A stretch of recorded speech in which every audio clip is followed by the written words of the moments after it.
बिस्मिल्लाहिर्रहमानिर्रहीम। अस्सलाम वालेकुम। मोहम्मद इरफान शाकिर किसान टिप्स चैनल में आपके साथ हाज़िर हूँ। आज एक और वीडियो का इजाफ़ा आड़ू के हवाले से।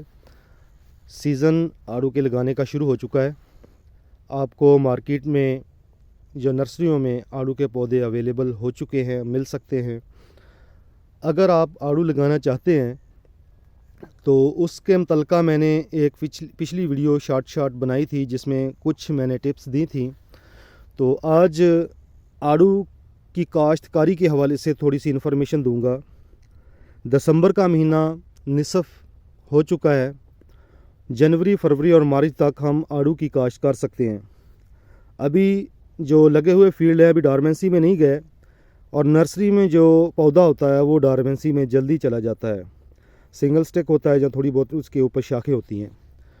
तो आड़ू की काश्तकारी जनूबी पंजाब में किस तरह की जाए और उसको हम किस डायनेस्टी पर लगाएं, हाई डायनेस्टी पर लगाएं या फ्री पमैश पर लगाएं, या इंटरक्रॉपिंग उसमें अगर करना चाहते हैं तो उसकी पमैश क्या हो सकती है, इस हवाले से आज मैं वीडियो बनाने जा रहा हूं। मुकम्मल वीडियो देखिए, आपको इसमें बहुत सारी इन्फॉर्मेशन मिलने वाली है आड़ू के मुतालिक। और दोस्तों से रिक्वेस्ट होती है मेरी कि जो भी हमारे चैनल को नए सिरे से देखना शुरू करता है तो उससे रिक्वेस्ट है कि वो इस चैनल को सब्सक्राइब करें और साथ बेल आइकन का बटन ज़रूर दबाया करें, ताकि तमाम इन्फॉर्मेशन बड़ी वीडियोस आप तक पहुंच सकें। मेरा चैनल शाकिर किसान टिप्स चैनल हमेशा जो आर्चर्ड फार्मिंग के हवाले से, अल्ट्रा हाई डायनेस्टी के हवाले से जो भी मैं वीडियोस बनाता हूं, इसके ऊपर उसकी तमाम इन्फॉर्मेशन मौजूद होती हैं। और नए दोस्त जो हैं वो इस चैनल को सब्सक्राइब करने के साथ साथ आगे दोस्तों को शेयर भी किया करें।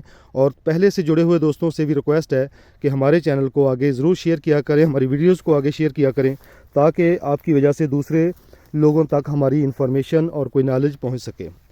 आड़ू के फील्ड में खड़ा हूँ, इसके हवाले से मैंने पहली वीडियो में बहुत सारी बातें बताई थी जनूबी पंजाब में आड़ू की काश्तकारी के हवाले से, कि दोस्तों के फ़ोन आए थे जहाँ बहुत सारे लोग इस कन्फ्यूज़न में थे कि आड़ू की जो प्लांटेशन हम करते हैं तो उसमें पौधे मर जाते हैं। तो उस हवाले से पिछली वीडियो में काफ़ी मैंने आपको बताई सी बातें कि जो आपने इक़दाम करने हैं जिसकी वजह से आप बच सकते हैं पौधों के मर जाने से, और उनकी ग्रोथ रुकने की जो वजह होती है उस हवाले से भी मैंने 2-3 बातें बताई थी।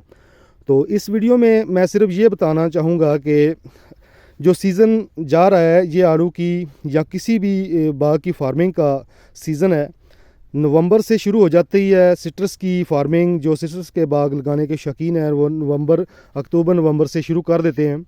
लेकिन जो सर्द इलाके का जिसको हम पौधा कहते हैं, झाड़वां जो पौधा होता है जिसमें अनार की काश्त है, आड़ू की काश्त है, खुबानी की काश्त है और बग्गू गोशा की काश्त है, ये बहुत सारी ऐसे फसलात जो हमें तरनाब से इलाके पेशावर की साइड से हमें पौधे अवेलेबल होते हैं। लेकिन उनमें हमने चूज़ करना होता है कि हमारा जो जनूबी पंजाब का गर्म इलाका, उसमें हम कौन सी फसल को सिलेक्ट करें जिससे हम कामयाबी भी हासिल करें, और इसकी कौन सी पमैश के ऊपर हम पौधे लगाएं जिससे हम इंटरक्रॉपिंग भी कर सकें, या फिर हम अल्ट्रा हाई डायनेस्टी पर अगर करते हैं तो उसकी पमैश को हम क्या सिलेक्ट करें, किस पमैश के ऊपर हम लगाना चाहें लगाएं। अगर हम कोई भी ऐसा फल लगाने की सोच रहे हैं जिसमें आड़ू है, खुबानी है, आलूचा है, आलू बुखारा है और बग्गू गोशा है, नाशपाती है, इनमें से हमने सिलेक्शन करनी है कि हम किसके ऊपर कामयाब हो सकते हैं। तो आड़ू के हवाले से पहले भी आपको वीडियोस मिल रही होंगी यूट्यूब के ऊपर। इस वीडियो में मैं सिर्फ यही इन्फॉर्मेशन दूंगा कि अगर हम आड़ू के ऊपर बात करें, अगर कोई दोस्त आड़ू लगाना चाहे तो जनूबी पंजाब में आड़ू को हम अल्ट्रा हाई डायनेस्टी पर भी लगा सकते हैं और इसकी फ्री पमैश भी लगा सकते हैं। अल्ट्रा हाई डायनेस्टी पर अगर हम आड़ू को लगाते हैं तो उसमें हम किसी किस्म की कोई फसल काश्त नहीं कर सकते, उसको हम रेज़ बेड पर काश्त करके कामयाबी हासिल कर सकते हैं। और रेज़ बेड की जो पमैश होती है वो आपको पहले ही इन्फॉर्मेशन होगी, या उसको यूट्यूब पर भी आपको इसका नॉलेज मिलता रहेगा। लेकिन मैं जो रेज़ बेड जिसकी फील्ड में खड़ा हूँ, इसका जो रेज़ बेड सिस्टम मैंने बनाया है, ये 42 इंच की पटड़ी बनाई, इसको बेड की शक्ल में मैंने तरतीब दिया और इसके ऊपर हमने जो मल्चिंग की हुई है। लेकिन इससे पहले जो ज़मीन की तैयारी है इसकी मैं फिर वजाहत कर दूँ, मुकम्मल सिरे से आपको बता देता हूँ कि जब से हमने इसकी प्लानिंग करनी है तो सबसे पहले हमारा जो खेत है, हमारी जो ज़मीन है, उसमें हमने देखना है कि हमारी जो ज़मीन की जो हार्ड पैन है वो टूटा हुआ है। हार्ड पैन की मुराद ये है कि इसमें एक तय होती है, बार बार जब हम ट्रैक्टर की मदद से हल चलाते हैं तो उसमें एक प्रेस आ जाता है। वो प्रेस तकरीबन 1 से 1.5 फुट के नीचे होता है। जिस तक हमारे जो हल ट्रैक्टर के हल भी नहीं जाते तो वो एक ऐसी तय बन जाती है जिससे नीचे वाली सीप जो ऊपर नहीं आ पाती और तमाम जो ऊपर वाला सिस्टम है वो नीचे से उसकी हवा का क्रॉस बंद हो जाता है, जिसकी वजह से हमारी फसलें मुतासर होती हैं। बाज़ दफ़ा आपने देखा होगा कि कोई भी ऐसी बड़ी फसल जिसमें मिसाल के तौर पे नरमे की फसल है, उसको देख लें। अगर नरमे की फसल आप देखें कि कुछ ऐसे पौधे जो कोम्पल से सूखना शुरू हो जाते हैं एकदम से, उसको अगर आप उखाड़ेंगे और मुकम्मल उसकी जड़ को खोद कर जब देखेंगे तो उसकी जड़ एक सिरे से मुड़ी होगी।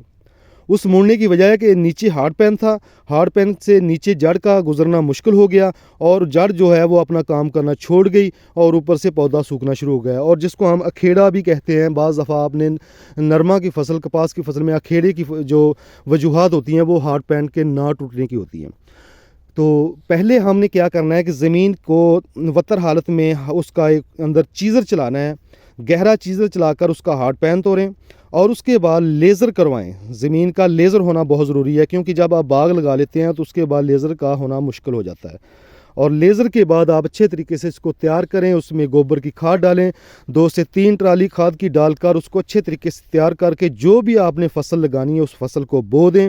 और या फिर जो फसल बोई हो उसकी अगर ऐसी तैयारी की हो तो उसमें अगर आपने पमैश फ्री लगानी है तो उसमें क्या होगा कि आपने जो भी फसल इंटर क्रॉपिंग के लिए सेलेक्ट करनी है वो कोई भी पौधे से ऊपर ना जाना पाए, जिसमें आप खड़ी फसल को बाजरा, मकई, कमाद वगैरह की फसल इसमें नहीं ले सकते किसी भी बाग में, क्योंकि उनकी जो पानी की तकसीम कारी है वो डिफरेंट होती है।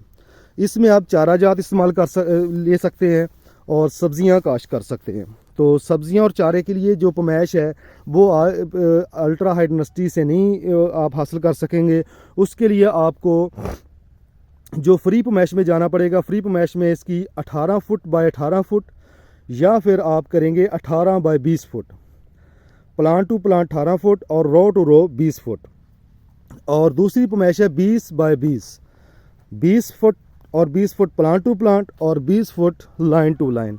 इस तरह आप अगर प्लांटेशन करेंगे किसी भी प्लांट की, किसी भी बाग की, अगर आड़ू की भी करते हैं तो आड़ू के ऊपर ही वीडियो बन रही है तो उसका भी नाम ही लूँगा कि आड़ू की अगर आप प्लांटेशन करते हैं तो इसमें आप खेलियाँ बनाकर सब्ज़ी वगैरह, चारा वगैरह काश्त कर सकते हैं। तो अगर आप अल्ट्रा हाई डायनेस्टी के ऊपर आना चाहते हैं, अल्ट्रा हाई डायनेस्टी में आप इस जो फील्ड में मैं खड़ा हूँ ये हमारा फील्ड 12 लाइन टू लाइन और 12 प्लांट टू प्लांट लगा हुआ है। इसमें हमने 1 साल सिर्फ प्याज की काश्त की थी, उसके बाद हमने इसको छोड़ दिया था, इसके अंदर हल नहीं चलाया। इसकी मुकम्मल हमने पटरियाँ बनाकर इसकी मल्चिंग कर दी और मल्चिंग के बाद ये अभी 2 साल का पौधा हुआ नहीं, इसकी साइज़ दे लें, इसकी ग्रोथ दे लें और पौधे की नशोनुमा देख लें। ये हार्ड पैन टूटने का सबसे बड़ा रिज़ल्ट है। और उसके बाद हमने रेज़ बेड की शक्ल दी। ये उसका जब आप प्लांटेशन कर देते हैं, मिसाल के तौर पर अगर आप किसी चारे में अभी आपने प्लांटेशन करनी है तो चारा काटने के फ़ौरन बाद उसके अंदर हल चलाएं। हल चलाने के बाद सबसे पहले पौधे के जो लाइन के रुख है उसमें आप एक बड़ा बन्ना बना दें, बड़ी सी जो पंजाबी में वट कहते हैं वो बना दें। उस पटड़ी को छोटी पटड़ी बनाने का मकसद ये है कि पौधे के मरने की सबसे जो बड़ी वजूहात है वो सिर्फ इसके साथ पानी का टच होना है। इनके जड़ों के गिर्द पानी ना खड़ा हो तो ये आड़ू का पौधा नहीं मरता। हमने प्लांटेशन की और जब इसके मौसम सीज़न फुटान का आता है, फसल हमारी ख़त्म होती है, फ़ौरन हम इसके ऊपर हल चलाकर इसको एक बड़े पटड़ी की शक्ल में जो जिसका टॉप 1.5 से 2 फुट हो उसमें आप कन्वर्ट कर दें। आहिस्ता आहिस्ता इसको 42 इंच पर ले आएँ। जिस तरह इसके रूट डेवलप होते जाएंगे आप अपनी पटड़ी को बढ़ाते जाएं। सबसे पहले ही जब आप 42 इंच का बेड बनाकर उसके सेंटर में काश्त करेंगे तो उसके लिए आपको थोड़ी सी मुश्किल होगी सिर्फ जनूबी पंजाब में, क्योंकि जनूबी पंजाब में जब लू चलती है तो ये मल्चिंग के नीचे से भी इसकी वत्तर जो ख़त्म कर देता है। छोटा बना या छोटी पटड़ी बनवाने का मकसद ये है कि उसके दोनों साइडों पर आपको सीपेज मिलेगी, पौधे के रूट जल्द डेवलप होंगे और आपका पौधा ग्रो करना शुरू कर देगा। अगर आप फ्री पमैश में हैं जिसमें आपने इंटरक्रॉपिंग करनी है, आगे से फिर से चारा काश्त करना है, तो उसका जो होता है कि जो ही आपकी फसल पहली जिसमें लगाया उसको ख़त्म होती है तो फ़ौरन उसको हल चलाकर अगली जो फसल की तैयारी करने से पहले इसके तनों के गिर्द जो है, ये जो एक तना होता है इसके गिर्द आपने एक बड़ी ढेरी मिट्टी की बना देनी है। मिसाल के तौर पे अगर आप 2 फुट की पटड़ी बनाने की प्लानिंग करते हैं तो 2 फुट बाय 2 फुट का एक चबूतरा सा बना दें इसके तनों के नीचे, ताकि इसके पानी जो है इसके दूर रहे। पानी का वत्तर होना ज़रूरी है, लेकिन ज़्यादा खड़ा रहना इसके लिए ख़तरनाक है। अगर हम जनूबी पंजाब में आड़ू को काश्त करके इसको आगे बढ़ा लें तो इसके लिए हमारे लिए अच्छी आमदन का ज़रिया बन सकता है, क्योंकि हमारे इलाके में इसकी जो क्वालिटी बहुत अच्छी बनती है, इसका फल का साइज़ ठीक बन जाता है और इसका जो जायका है वो भी कमाल का बनता है। इसलिए सिर्फ कमज़ोरी हमारी ये होती है कि हम इसको ग्रो करने से लेकर इसकी तैयारी तक थोड़ी सी गफलत कर लेते हैं।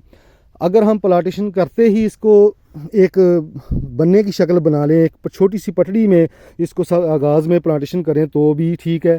वो इस तरह होगी कि अगर आपने इंटरक्रॉपिंग करनी है फ्री पमैश में तो पहले ही उसकी प्लानिंग करके अपनी तैयारी करें, ताकि उस हिसाब से ही आप प्लांटेशन कर सकें। मिसाल के तौर पे आपने फसल बीजनी है अगर गंदम, तो गंदम में 20 फुट के फासले पर आप अपनी वो बन्ने बनाते जाएं, जिसको हम पंजाबी में वट भी कहते हैं, जहाँ छोटी छोटी पटड़ी बनाते जाएं। वो पटड़ी आपकी पमैश भी होगी और उसके ऊपर आपका पौधा भी लग सकेगा। इस तरह भी इसके आगाज़ में ही पौधा अपने रूट डेवलप करना शुरू कर देगा, बनने की शक्ल में उसको नरम मिट्टी मिल जाएगी और उसके नज़दीक पानी भी कम आएगा। इस तरह ये प्लांट आपकी फसल में ही ग्रोथ करना शुरू कर देता है। अगर आप फसल की कटाई के बाद तैयारी करते हैं तो फ़ौरन उसके ऊपर बना बना दें। ये दोनों सूरतों में आपको पौधे का डिफेंस करना है, पौधे का दफा करना है, उसकी जड़ों को गलने सड़ने से बचाना है, पानी का ठहराव रोकना है उसके आसपास।